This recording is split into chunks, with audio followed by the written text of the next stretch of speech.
सर्दी, खांसी, जुकाम होना एक ऐसी कॉमन समस्या है जो हर किसी ने फेस की होती है, बच्चों से लेकर बूढ़ों तक। लेकिन जब ये प्रेगनेंसी में होता है तो हर कोई इसके लिए ज़्यादा कंसर्न होता है, क्योंकि ये समस्या अब जो है आपके गर्भ में पल रहे बच्चे को भी इफ़ेक्ट कर सकती है। तो आज के वीडियो में मैं आपको बताऊंगी कि इसका क्या क्या दुष्प्रभाव हो सकता है, इससे बचने के लिए आप क्या सिंपल होम रेमेडीज़ कर सकते हैं। नमस्कार, मैं doctor Mamta Jindal, Jindal gastro liver and maternity centre Moradabad से। जब भी मौसम चेंज होता है, जैसे मान लीजिए बरसात से जाड़े हुए हैं या जाड़ों से गर्मियाँ हो रही है या बहुत एसी में है या बहुत ठंडा हो रहा है या आपने बहुत आइसक्रीम खा ली है या आप किसी ऐसे पर्सन के कांटेक्ट में आ गए हैं जिससे ऑलरेडी जुकाम खांसी हो रही है, तो पूरी पॉसिबिलिटी होती है कि अब आप भी इससे इफ़ेक्ट हो सकते हैं, आपको भी ये इन्फेक्शन लग सकता है। यूजुअली जो खांसी जुकाम होता है वो वायरल इन्फेक्शन होता है और सेल्फ लिमिटिंग होता है, मतलब ये अपने आप 3 से 5 दिन में ठीक हो जाएगा, इसके लिए कोई खास मेडिसिन की ज़रूरत नहीं होती है। लेकिन अगर आप प्रेग्नेंट हैं तो इसके लिए हमें ज़्यादा कंसर्न रहने की ज़रूरत है।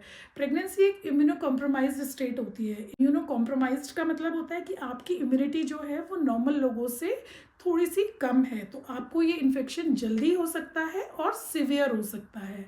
तो जब आपको कोई भी इन्फेक्शन हो रहा है, तो अगर वो शुरुआती 3 महीने में हो रहा है तो वो इसलिए ज़्यादा कंसर्न रहते हैं क्योंकि वो ऑर्गेनोजेनेसिस वाली फेज़ है, मतलब उसमें बच्चे के ऑर्गन्स, बच्चे के पार्ट्स जो हैं वो बन रहे हैं।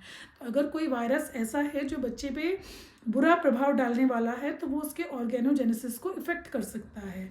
सेम चीज़ जो होती है वो लास्ट के 3 मंथ्स में होती है। जो थर्ड ट्राइमेस्टर होता है उसमें भी हम ज़्यादा कंसर्न होते हैं, क्योंकि लास्ट के 3 मंथ्स में कोई भी इन्फेक्शन बच्चे की ग्रोथ को हैम्पर कर सकता है, ग्रोथ को कम कर सकता है और बच्चा IUGR हो सकता है या समय से पहले हो सकता है। बीच के जो 3 महीने होते हैं, 4th, 5th, 6th मंथ, वो कंपैरेटिवली सेफ होते हैं। खांसी जुकाम के लक्षण सबको पता है कि आपको रनिंग नोज होगी, आइज रेड हो जाएंगी, स्वेलन हो सकती हैं, खांसी हो सकती है, गले में दर्द हो सकता है आपको खाना निगलने में दर्द हो, कुछ खाने का मन नहीं करता है, हेडेक हो सकता है, साथ में फीवर भी हो सकता है। कई बार ये समस्या इतनी बढ़ जाती है कि आपको सांस लेने में भी दिक्कत हो सकती है। यूजुअली ये सिम्टम्स जो होते हैं वो सेल्फ लिमिटिंग होते हैं, 3 से 5 दिन में सही हो जाते हैं। अगर आपको माइल्ड इन्फेक्शन हुआ है, मतलब कि हल्का सा खांसी जुकाम हुआ है, तो आप पीने में अपने गर्म पानी का इस्तेमाल, गुनगुने पानी का इस्तेमाल करिए। आप उसमें नमक भी डाल के यूज़ कर सकते हैं। हॉट सलाइन गार्गल कर सकते हैं, मतलब कि गुनगुने पानी में नमक डाल के उसके गरारे करिए या बीटाडीन को पानी में डाल के उसके गार्गल कर लीजिए। वो दोनों चीज़ें बहुत इफ़ेक्टिव होती हैं। इसके अलावा जो है आप स्टीम इन्हेलेशन कर सकते हैं कि खूब खौलते हुए पानी में थोड़ा सा विक्स या यूकेलिप्टस ऑयल की 1-2 बूंदें डालकर उसका स्टीम इनहेल करिए, तो उससे भी आपकी बंद नाक जो है वो खुलती है। इसके अलावा आपको अगर नोज़ ब्लॉक हो रही है, लेटते ही सांस लेने में दिक्कत हो रही है, तो आपको नाक में बहुत ड्राइनेस लग रही है, तो आप अपनी नोज़ में जो है सलाइन की कुछ ड्रॉप्स भी डाल सकते हैं। मार्केट में nasal saline drops easily available हैं। अलावा आप जो घरेलू टिप्स होती हैं, जैसे हल्दी वाला दूध या गुनगुना पानी या अदरक वाली चाय, इन सब चीज़ों का सेवन कर सकती हैं और ये हल्के इन्फेक्शन में डेफिनेटली आपको आराम देंगे। अगर आपको इन्फेक्शन ज़्यादा है और ये नहीं सही हो रहा है, फीवर आ रहा है, तो आप पैरास्टामोल सेफली यूज़ कर सकते हैं। मैक्सिमम आप 3 टैबलेट्स तक ले सकते हैं। इसके अलावा अगर आपको खांसी हो रही है तो आप जो है सेट्रिजिन की टैबलेट ले सकते हैं। सेट्रिजिन की टैबलेट शॉर्ट टर्म के लिए लेने में, मतलब 3 से 5 दिन में लेने में सेफ होती है।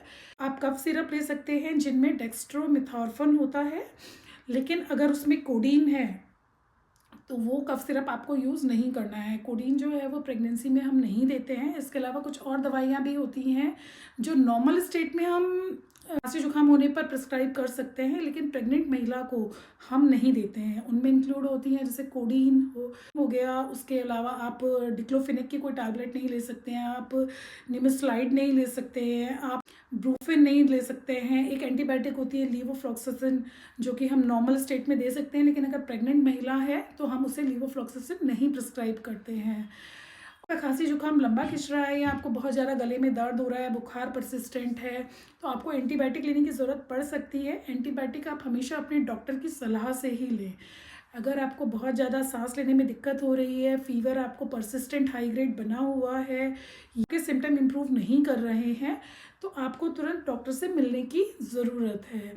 डॉक्टर आपके कुछ टेस्ट कराएगा और अकॉर्डिंगली आपको मेडिसिन देगा। जानकारी आपके लिए हेल्पफुल होगी। ऐसे ही जानकारी भरी वीडियोस के लिए हमसे जुड़े रहिए, हमें सब्सक्राइब करिए। Thank you.